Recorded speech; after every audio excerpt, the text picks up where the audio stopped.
Bina, ba za ki ji zafi ba. Tana washi zafi ka ce a ano, ki dan haƙura, saura kaɗan. Kin ji? Kuma kana yi da wayo, kai namiji ne, kun yi wayo, a yadda kai wayo ka auro ta haka za ka yi wayo ka shige ta. Ba wai kai ka ce tun da yau ka samu ta gari ka sauke wahalar ka ba. Ba a yin haka. Shi nan gaba sai ga mata suna gudun ku. Ba san kuma daɗin jima'i ba, saboda kai kana ga ka samu abinci yanzu kawai sai ci tunda yunwa ne kai mayunwacin zaki. Ba haka ake yi ba. Kana ɗan lallaminta, kana ɗan shan bakin nononta a hankali. Bari miki zaki ci daɗi, kin ci? Tana wash, in ta ce wash ɗin nan ka ce okay sorry, kana ɗan lallaminta, kana ɗan ɗaga kafafuwanta a hankali. Ki ɗan lunkusa min kafanki, ba za ki ji zafi ba baby na. Ɗan lunkusa min kafanki, ka ɗan lunkusa a hankali.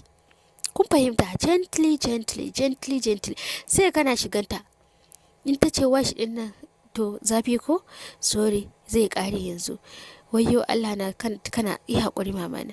Akwai lokaci ka bari sai ka shige ta tukunna kafin ka fara pumping. In ka fara shigarta, saboda zaka je ka yi crossing din wani abu da ka saka a sakarin ka ciki, zaka yi crossing wani abu, kai da kanka zaka je ka fasa budurcin ta. Kai da kanka zaka je ka shige ta ne yanzu, kai ka shige ta. To lokacin za ta ɗan ihu, ta ɗan kankame ka, to sai ka ɗan dakata da ka shigar da shi. Amma wasu kawai suna son da kawai sun farke wannan gudu sai kaga sun fara kawai up and down. Ba haka ake yi ba alaji, ba haka ake yi ba. A hankali, lallami da lamanan nan shine ban faɗa muku ba a part 1. So shi sai na decide in faɗa muku shi a part 2. Ku gane cewa lallami da lamanan nan is good for you guys. Zai taimaka muku. Idan har kana cinta lokacin da kake saka mata dinnan, kana lallaminta, to zai zama wani memory ne, kar ku manta, wani memory ne da bai gushewa a kwakwalwarku. Duk sanda ka tuna, wani tarihi ne wanda bai goguwa a kwakwalwar daga namijin har macen. Daren farko ba wani special rana ne mai tabbatar muhimmanci da tarihi a rayuwar ma'aurata. So wani lallami da limanan shine nake so kai. Saboda wani da safe zaka ji kawai wannan zakin ya zo maka, ko kuma a daren kana son ka kara.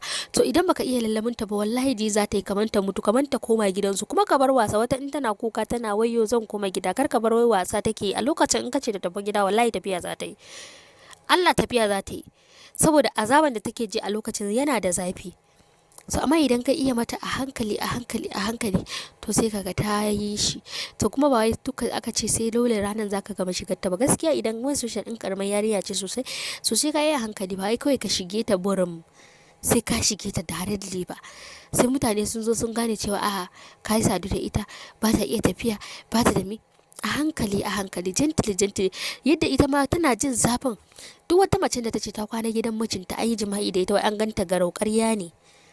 Wallahi ƙarya ne. Sai dai idan ba budurwa bace, ba wai kuma sai ta kwanta bane yana nufin cewa ita ce bata ta kai budurci. Ano, wata tana jin zafin, amma idan baki suka zo sai kaga tana daurewa, tana kakkame jikinta ta dan daure dai. In ta dan shiga sai kaga ta ji tana ta tsarki da ruwan zafi. Baiwar Allah, ba san aikin da ta sha da daddare ba, sai ka tana ta tsarki da ruwan zafi, amma ba tare da cewa ku kun san cewa wahalan da take sha ba. Tana ta dariya da kawaye, kuga tana ta motsa baki, amma can kasanta kafin ta zauna da kyar. So irin shi lokacin ya kamata in ka shigo kuka dan ja gefe, ka tambaye ta ya jikin, akwai zafi, kaza sorry mu je in gani.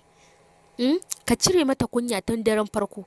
Maza da yawa su ne suke sa mata daga baya suna jin kunya sha musu bura, suna jin kunya hawa kansu, suna jin kunya no tun daren farkon ka tube ta tube ka, ku kalli junan ku sosai kafin ku fara wasanni, kafin ka zo ka shige ta. To in ka sabar mata to shikenan.